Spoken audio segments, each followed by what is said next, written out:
dia, boa tarde, boa noite, meus queridos amigos concurseiros aqui do Eu Quero Passar.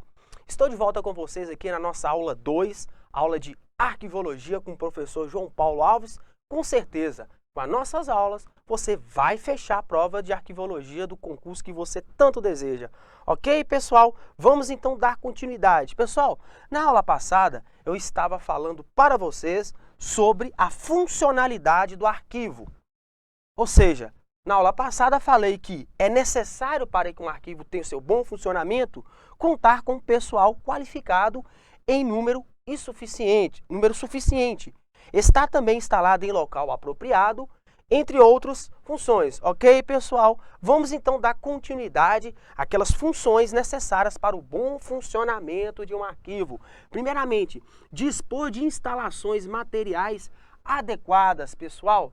Temos que ter essa noção.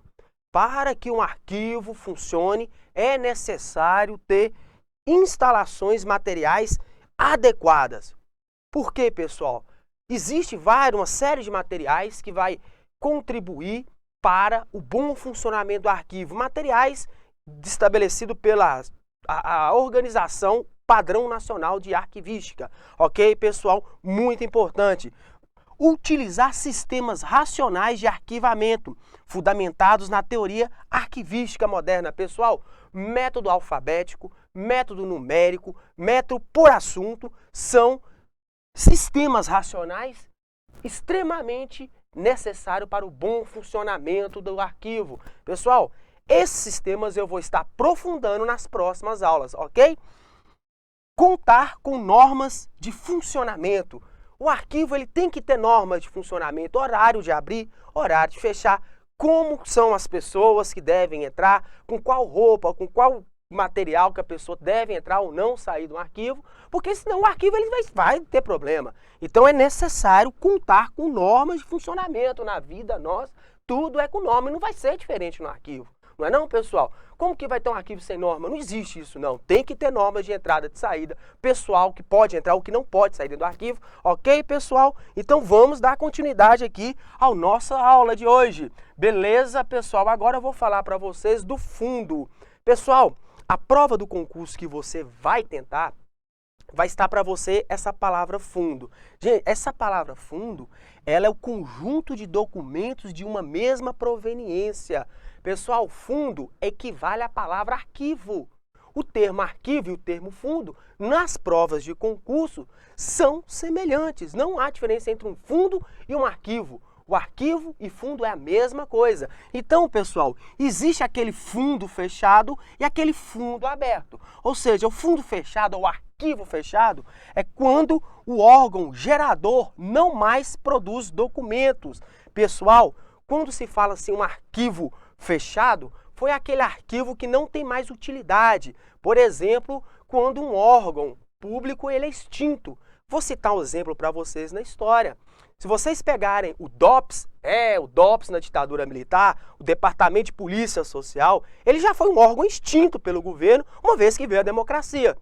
O DOPS produziu arquivo durante o seu período, produziu arquivos, produziu documentos e ele está fechado. Inclusive, né, pessoal, é uma crítica que está sendo feita aí a respeito da abertura dos arquivos da ditadura militar, ou seja, abrir aqueles arquivos de quê? Fechado, fundo fechado, para nós, dos dias de hoje, fazer uma análise, ok, pessoal? Quando se fala fundo, existe duas denominações. O fundo fechado, que é aquele órgão que não produz mais, aquele órgão que já foi extinto pelo governo, mas que ainda tem uma série de documentos e arquivos lá.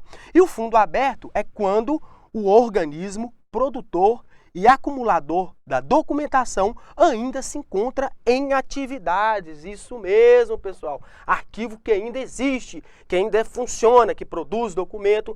Um arquivo, um fundo, por exemplo, do Ministério da Educação nos dias de hoje, do MEC. Ou seja, então esse arquivo do MEC ainda funciona, o MEC não foi extinto, então ele ainda é um fundo aberto. Ok, pessoal? Vamos então aqui dar continuidade nos nossos conceitos básicos de arquivologia.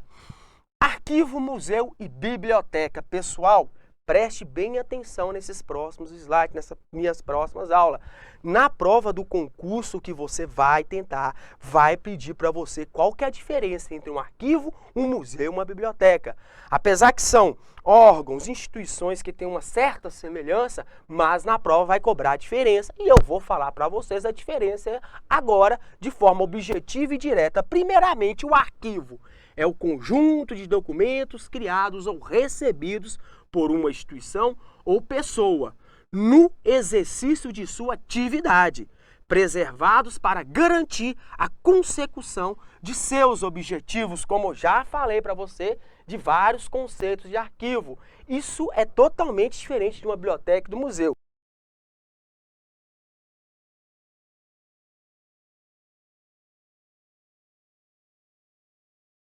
Inclusive, eu quero mostrar para vocês aqui uma imagem extremamente bonita do chamado Arquivo Nacional. Esse aqui é o Arquivo Nacional que se localiza lá no Rio de Janeiro, local maravilhoso, na cidade maravilhosa, está o principal arquivo do Brasil.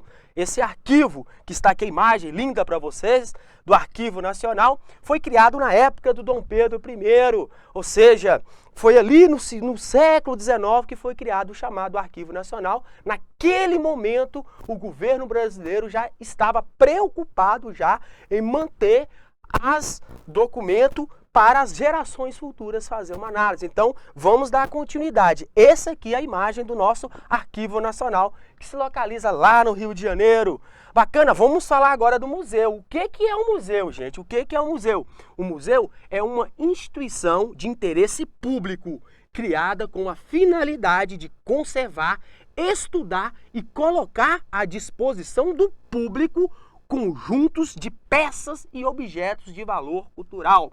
Pessoal, museu, pessoal, tudo aquilo que está no museu tem o interesse de mostrar para o público peças de períodos históricos, peças que marcaram determinados momentos da humanidade, está exposta no museu. Ok, pessoal? Quero mostrar para vocês aqui a imagem do famoso Museu Nacional Onestino Guimarães, o famoso Museu de Arte Moderna de Brasília. Muito bonito, galera. No dia que vocês tiverem a oportunidade em Distrito Federal, visita esse museu, que é o mais importante, conhecido não só no Brasil, mas no mundo inteiro. O famoso Museu Nacional Onestino Guimarães, em Brasília, Distrito Federal. Vocês podem ir lá, que vocês vão conhecer de perto como que funciona o Museu de Arte Moderna do Brasil, que se localiza em Brasília. Ok, pessoal? Vamos dar continuidade aqui nas diferenças entre museu, biblioteca e arquivo. Agora, o que é a biblioteca? Está muito claro para vocês aqui no slide.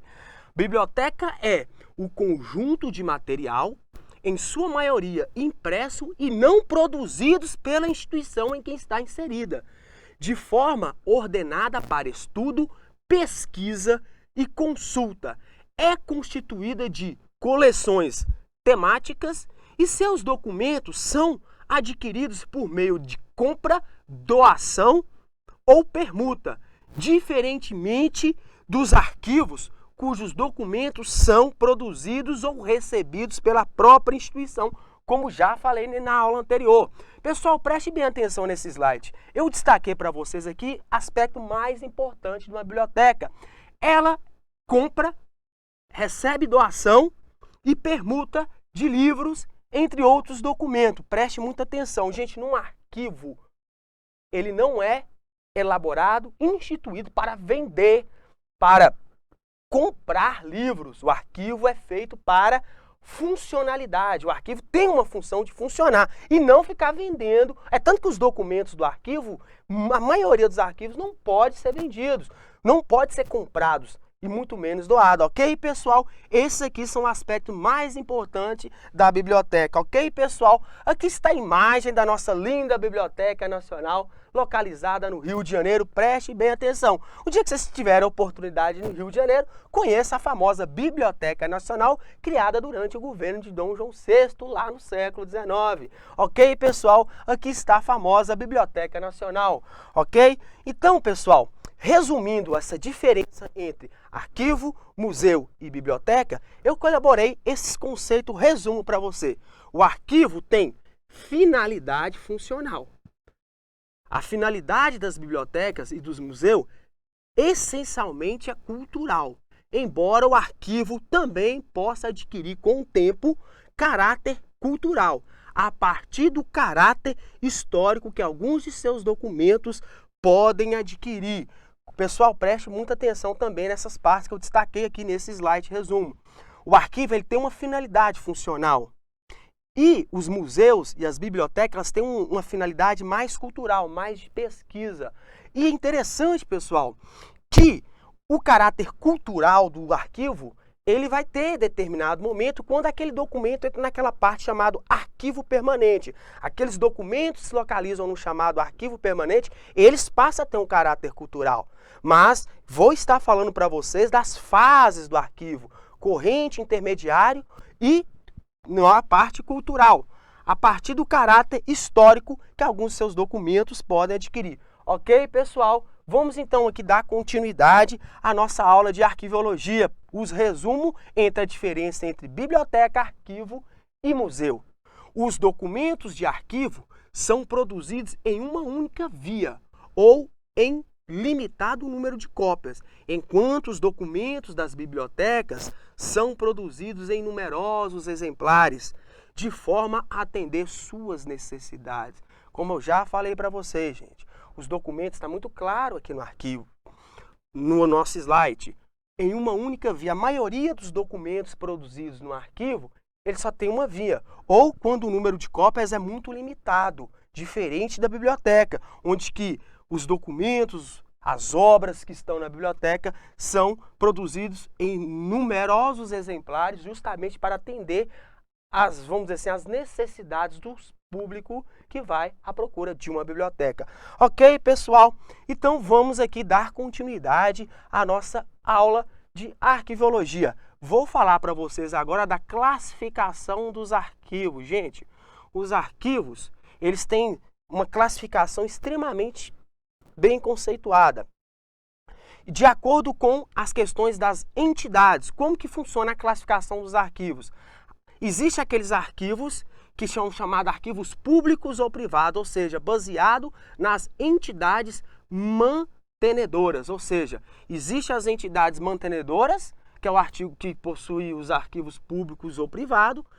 A natureza dos documentos também faz parte de uma classificação de algum arquivo, ou seja, existem aqueles arquivos onde é que ele tem uma denominação de chamado arquivo especial e arquivo especializado.